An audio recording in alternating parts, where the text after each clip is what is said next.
Ayun. So, good evening guys. Ngayon po ay Thursday, July 23, 2026. At nag-bounce ng konti yung index natin dito sa 6,283.12 pero konting-konti lang siya. So, 0.24% and then meron pa rin tayong 70.19 million na net foreign sale dito sa market natin. So, yung mga gumagalaw, yung mga dating nakarangkada na, maliban siguro dito kay SCC kasi meron siyang good news, di ba, from the past few days. Pero yung iba, sina LPC, ABG, Tech, Megawide, mga movers na to last time. Tapos ang bago lang natin dito, si A. Brown, di ba, si DRN. Medyo malakas yung sipa niya for today's trading po natin. Okay? So sa global markets, kahapon nga nalaglag si US market. Tapos parang ganun pa rin yung galawan. Mapula yung futures na nakita natin. Tapos sa European stocks, medyo mapula.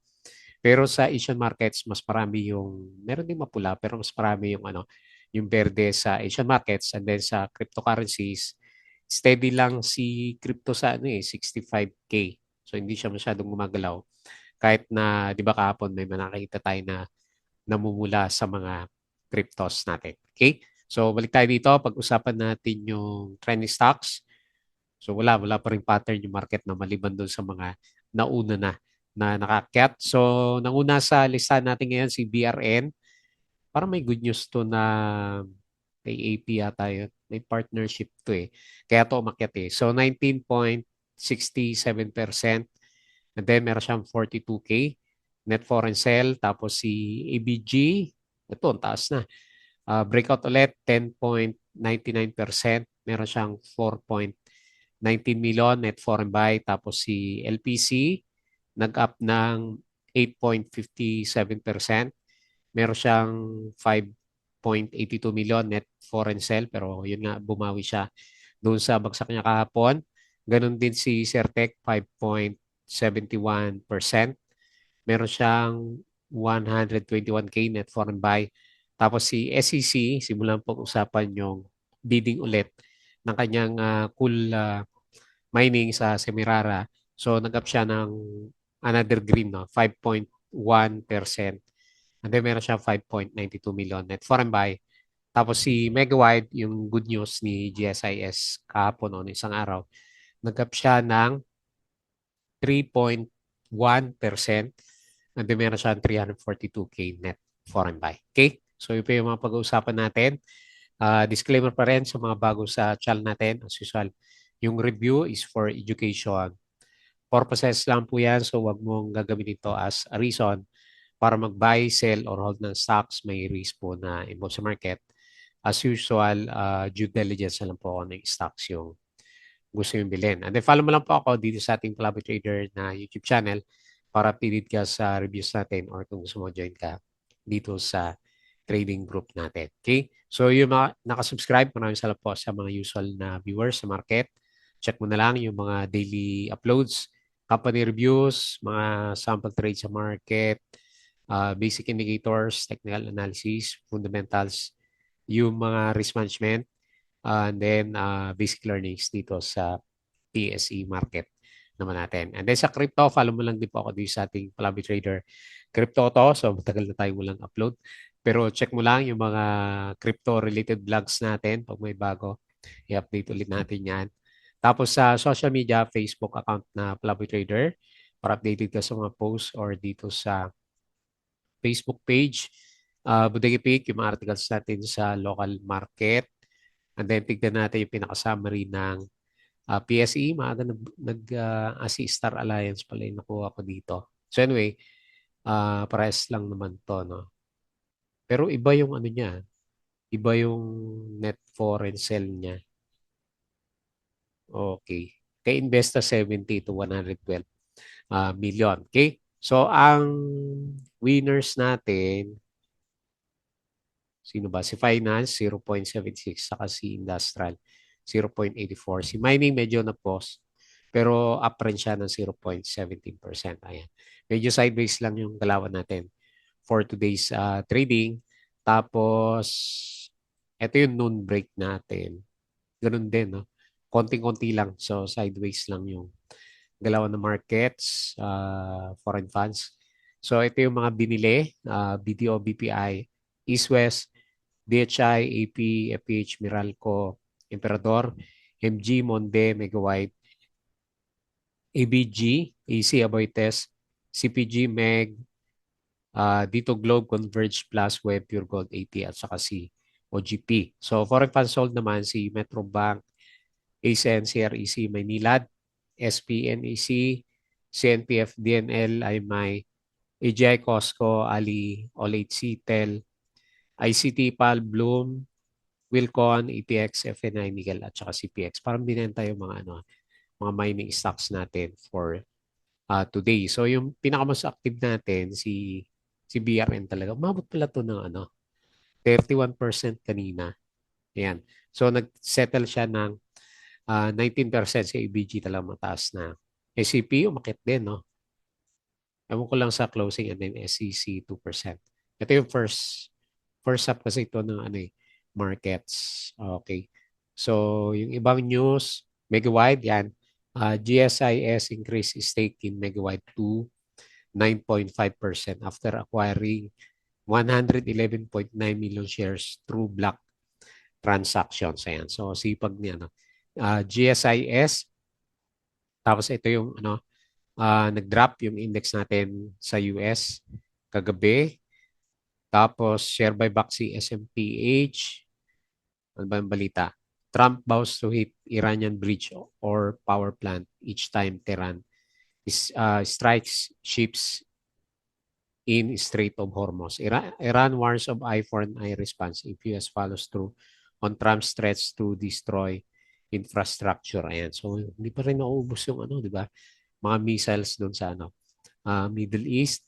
AC, Shell PH, adds EV charging, Megawide, GSIS, PAL orders 9 additional Airbus. Ayan. Tapos si Basic Energy may news hindi si hindi si BRN. BSE acquired secured approval from Department of Energy to begin grid impact studies for 2 battery storage projects in Negros Occidental totaling nearly 100 megawatts. Okay? Para kay Basic Energy yan. Wala tayong masyadong balita dito sa market. So, patalas ulit yung ating Patreon channel, yung mga gusto ng guide sa trading sa Philippine market. Sali lang po kayo dito sa Patreon channel po natin. Okay? So, punta tayo ulit dito sa PSE market. So, bearish yung sentiment natin, no? Kahit medyo nag-pause yung drop. So, 6.4 yung pinaka-peak pa rin. And then, di ba, binaba ko yung support dito sa MA 100. So, pinalaki natin yung range. Ayan. Ako medyo bearish pa rin talaga ako sa PSE kasi yun nga, wala pa rin tayo masyadong foreign buying. So, nag-close tayo 6,283.12 at 0.24%.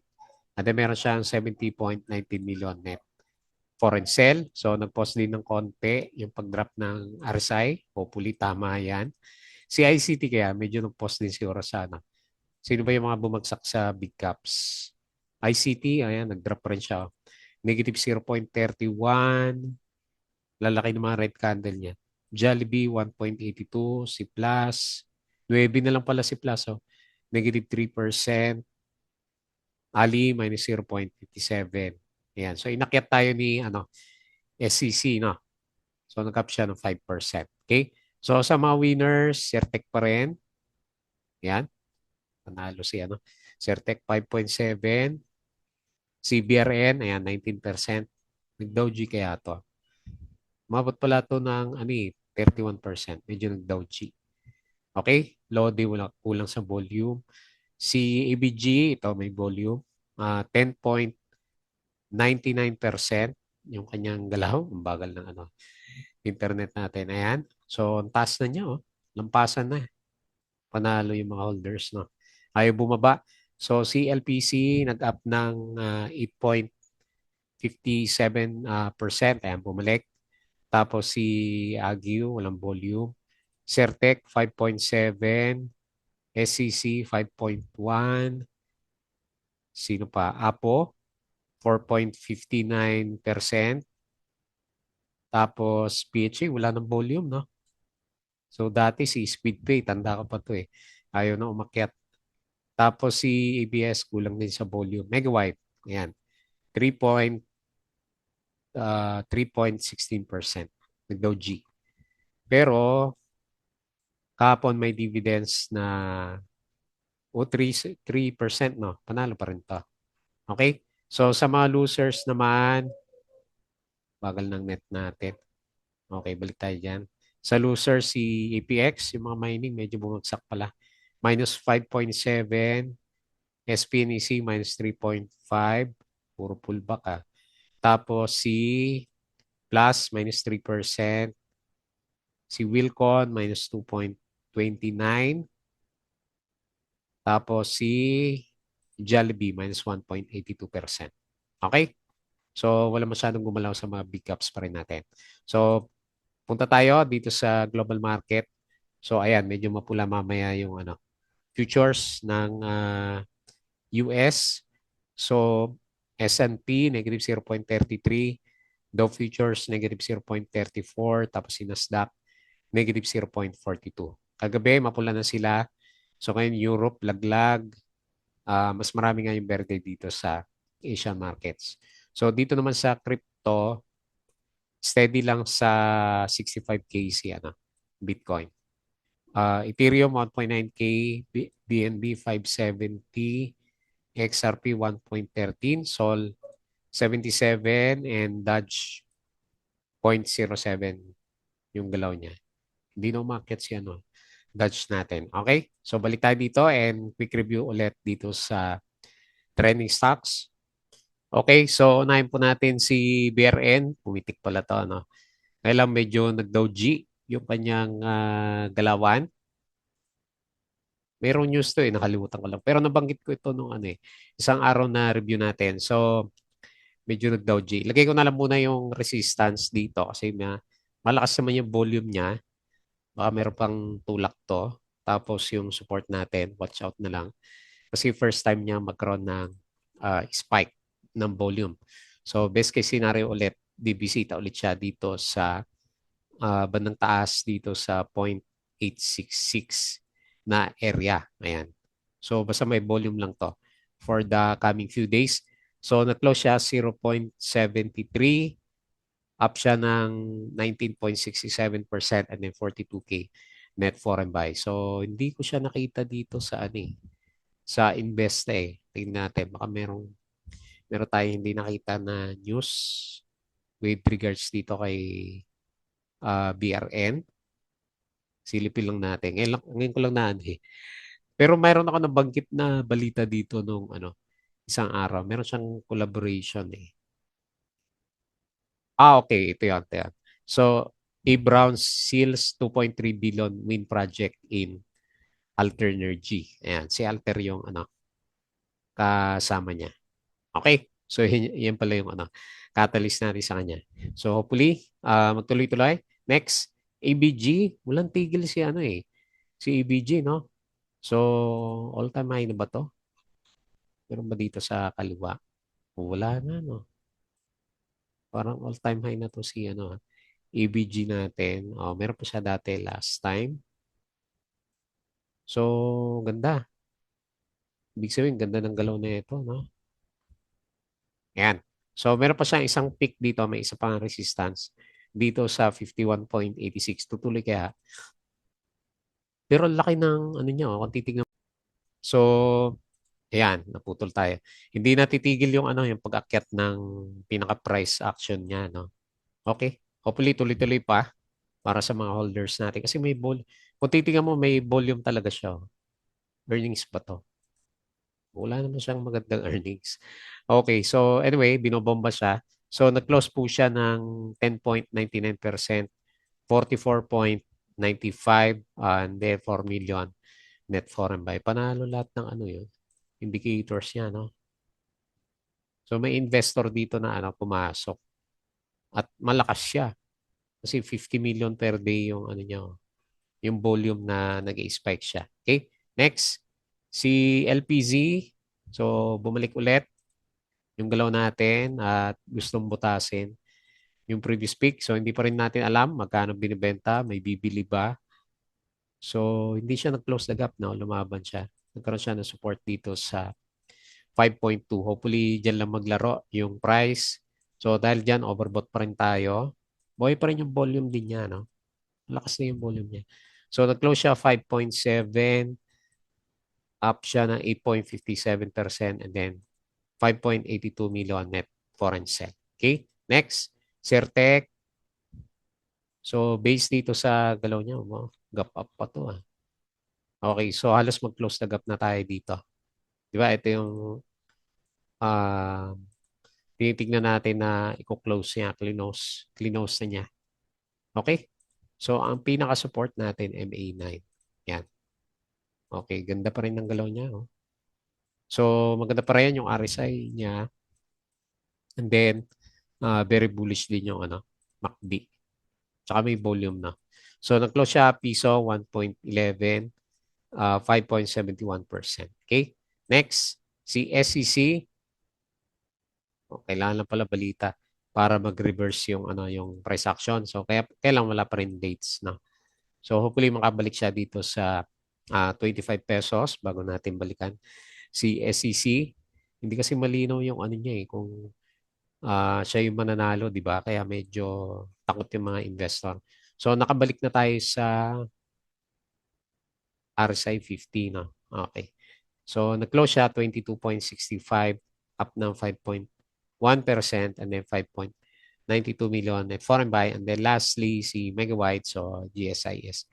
Yung pinaka-catalyst, nag-Dow G naman siya. Okay. Malamang, bibisita yan din dito, no? Kasi ang pinagagalaw nila yung mga trending stocks lang talaga eh. Nagpapalitan, di ba? Nung una, kahapon, yung mga mining, and then ngayon, balik na naman kina Lopez. Okay, eto may catalyst din. So, hopefully, dumiretso siya ulit doon sa 4.5. Okay? Bullish. Tapos may dividends na 3.7%. Nag-close siya 4.25 up ng 3.16%. And then, 300K net foreign buy. Okay po.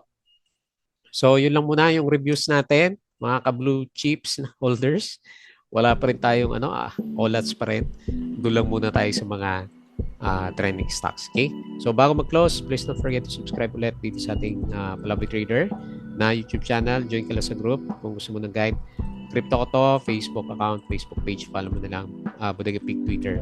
In Patreon, sa mga gusto ng guide, sali lang po sa group natin. Okay? So, yun lang. Maraming salamat. Kita ulit tayo bukas.